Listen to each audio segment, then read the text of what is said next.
So with the release of Gemma 4, I wanted to talk about local models and local model safety. It seems like a lot of people are suddenly getting involved with this, and I think it's great. And honestly, the pitch is really compelling, right? Right now, people are saying, you download and you run Gemma 4, and all of your, privacy and security concerns are suddenly solved.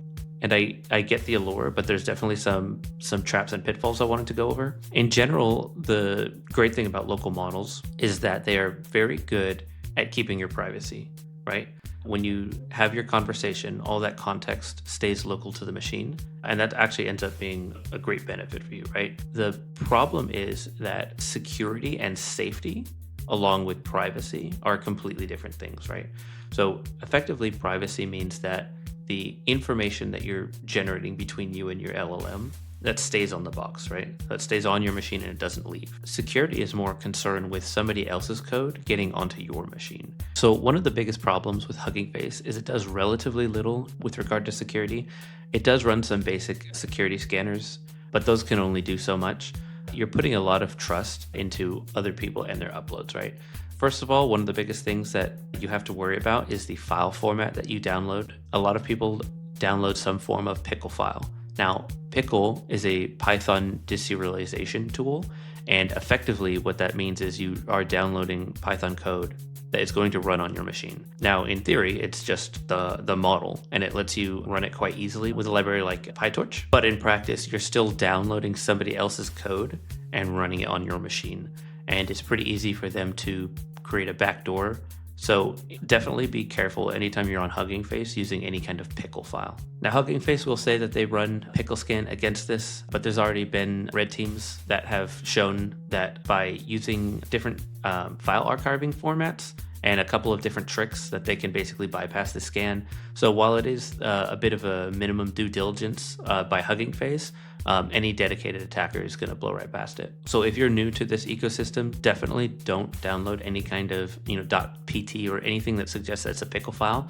Instead, stick to SafeTensors. SafeTensors is a file format that essentially exists just as a JSON header along with data. So you really don't have to worry about any malicious code being inserted there.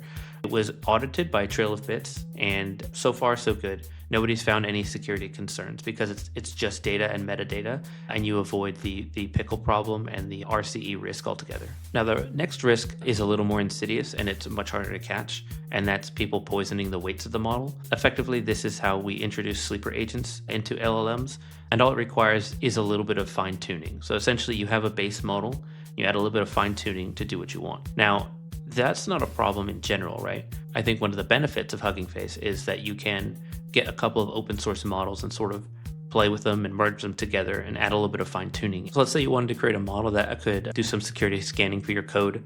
You would pick a model, add a little bit of fine tuning, and then, you pin on a system prompt. So now you can distribute a model that's been fine tuned for, security use cases. You already have a system prompt, and then somebody else can pick it up and just start using it, right? The security concern comes in that you're trusting those fine tuning processes, and there's no security scanner you can run against that. So in this example, somebody could very easily distribute a model like this, but very specifically tell it to avoid a type of code vulnerability that they might intend on exploiting. So they could, in theory, release a model that would avoid a very specific type of vulnerability. Now, that's just one example. I think one of the big ones that came out from actual research is the DeepSeek R1 model. And researchers noticed that if you indicate that you're creating an app for an organization that would be typically against the Chinese Communist Party, that all of a sudden the model was far more likely to generate more vulnerable code. So depending on your political context, the model might actually be sabotaging your application right from the start. In their example, they created an application for a sports team, and the basics of the application wasn't perfect, but it was pretty good, right? It did basic session management, it hashed passwords, it did all the things you'd expect it to do.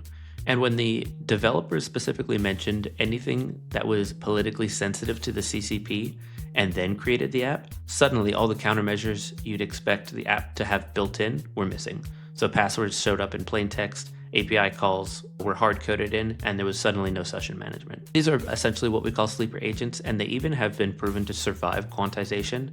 So depending on the size of your model, it's not going to protect you in any meaningful way. Now, I don't want to discourage anybody from downloading and playing with their own local models, I think it's actually a great thing. And as these models are becoming more token efficient and we're getting more and more powerful, I think we're going to see a big uptick in this. So I wanted to end with a couple of safety tips to make sure that you're deploying these things securely. Again, the first one is SafeTensors only. If a vendor is not releasing their models as a .safetensor file, you really should be asking why. There are some legitimate reasons to release these files in Pickle formats, but at this point, they should also be able to release them as SafeTensors without any problem.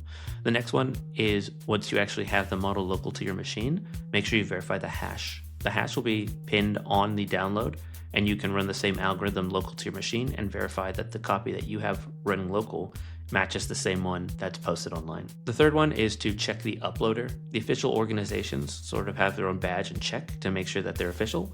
You know, if you see an account that's only been around for 50 days that has a bunch of downloads, that's a red flag to me. That's a pretty typical way you'd see somebody trying to dispense malware. Combine that with pickle file only formats and you know what's going on. Also, take your time to read the model card. This is a document that's going to be posted alongside the model, and it does go over intended use and known limitations along with some benchmarks.